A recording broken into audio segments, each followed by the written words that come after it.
Bonjour à tous. Eh bien, poursuivons notre rencontre quotidienne. À défaut de pouvoir nous réunir nombreux, eh bien, poursuivons, faisons-le autour de la parole du Seigneur dans ce rendez-vous qui nous permet de nous retrouver. J'ai intitulé cette méditation du mercredi de décembre « La boulangerie du Seigneur ».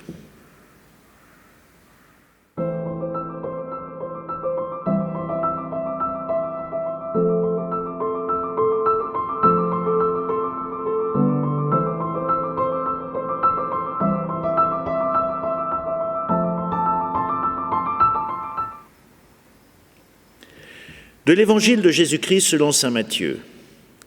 En ce temps-là, Jésus arriva près de la mer de Galilée. Il gravit la montagne et là, il s'assit. De grandes foules s'approchèrent de lui, avec des boiteux, des aveugles, des estropiés, des muets, beaucoup d'autres encore. On les déposa à ses pieds et il les guérit. Alors la foule était dans l'admiration en voyant les muets qui parlaient, des estropiés rétablis, des boiteux qui marchaient, des aveugles qui voyaient. Ils rendaient gloire à Dieu. Jésus appela ses disciples et leur dit « Je suis saisi de compassion pour cette foule, car depuis 3 jours déjà, ils restent auprès de moi, n'ont rien à manger. Je ne veux pas les renvoyer à jeun, pourraient défaillir en chemin. » Les disciples lui disent « Où trouverons-nous dans un désert assez de pain pour rassasier une telle foule ?» Jésus leur demanda « Combien de pain avez-vous » Ils dirent « 7, quelques petits poissons. » Alors il ordonna à la foule de s'asseoir par terre, il prit les 7 pains, les poissons, rendant grâce, il les rompit et les donnait aux disciples et les disciples aux foules. Tous mangèrent et furent rassasiés. On ramassa les morceaux qui restaient, cela faisait 7 corbeilles pleines. La boulangerie du Seigneur. Vous savez peut-être, il y a dans l'évangile de saint Matthieu 2 récits de multiplication des pains. Jésus aurait-il réitéré 2 fois ce signe? Nous ne le savons pas, mais nous voyons souvent une signification particulière à cette répétition. La première multiplication des pains serait destinée au peuple choisi, auquel Jésus appartient lui-même, un peuple de 5000 hommes qui s'organisent pour la distribution par rangées, on les dispose par 50, par 100.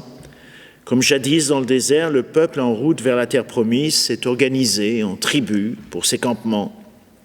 On leur distribue 5 pains et 2 poissons, et il reste 12 corbeilles, comme pour les 12 tribus d'Israël. La deuxième multiplication des pains, celle qu'évoque l'Évangile d'aujourd'hui, est destinée à une foule étrangère, plus cosmopolite, la Galilée des nations. Elle est le signe d'une tendresse plus universelle du Dieu qui se révèle. Dans cette seconde multiplication des pains, l'accueil est pour tout le monde, sans condition d'appartenance préalable. Jésus n'impose rien. Il guérit de nombreux malades, puis il donne à manger, largement, et encore une fois, sans condition.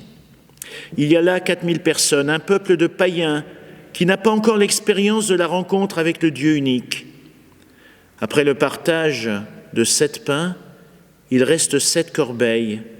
7, vous le savez, c'est la perfection de l'homme uni à Dieu.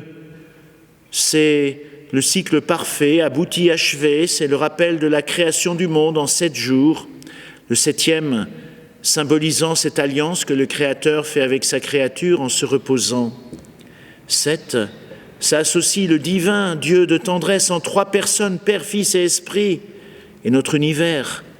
Le 4, les 4 horizons de la terre, les 4 éléments primordiaux de la création. En tout cas, la boulangerie du Seigneur est toujours généreuse. Elle fait des promotions, profitons-en, une abondance pourtant improbable. Que pouvez-vous offrir, demande Jésus aux disciples, pour nourrir tous ces gens? 7 pains et quelques petits poissons.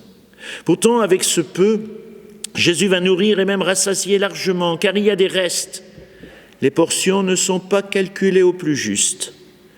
Dieu fait fructifier le peu que nous lui présentons pour que nous devenions ses invités. Il dévoile sa véritable identité. Il est le pain vivant. Et finalement, il rassasie pleinement et gratuitement les humains que nous sommes.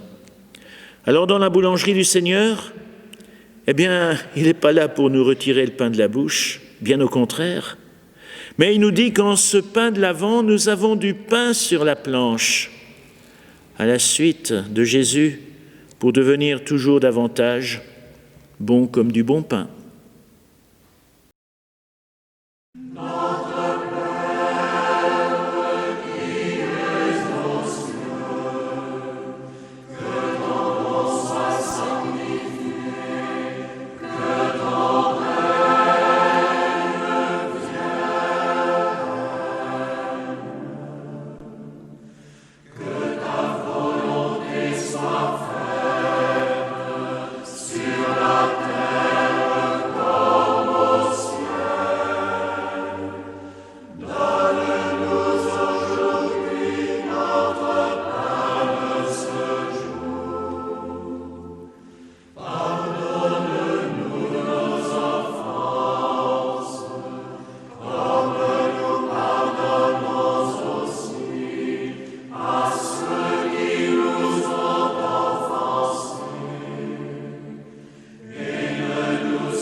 Délivre-nous de tout mal, Seigneur, et donne la paix à notre temps. Par ta miséricorde, libère-nous du péché. Rassure-nous devant les épreuves, en cette vie où nous espérons le bonheur que tu promets et l'avènement de Jésus-Christ, notre Sauveur.